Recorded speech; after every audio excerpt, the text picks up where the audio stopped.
我们现在处于一个非常不妙的局势里。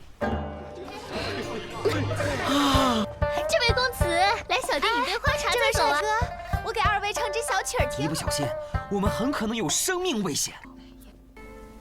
好个天仙似的美女啊！老大，他其实是个男的。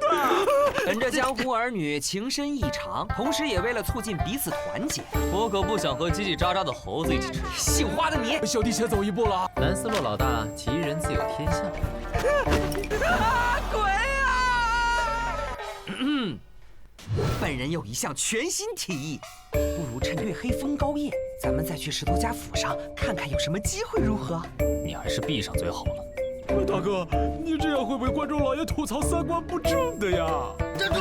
别跑！我玩蛇的也在追我，难道大哥已经死翘翘了？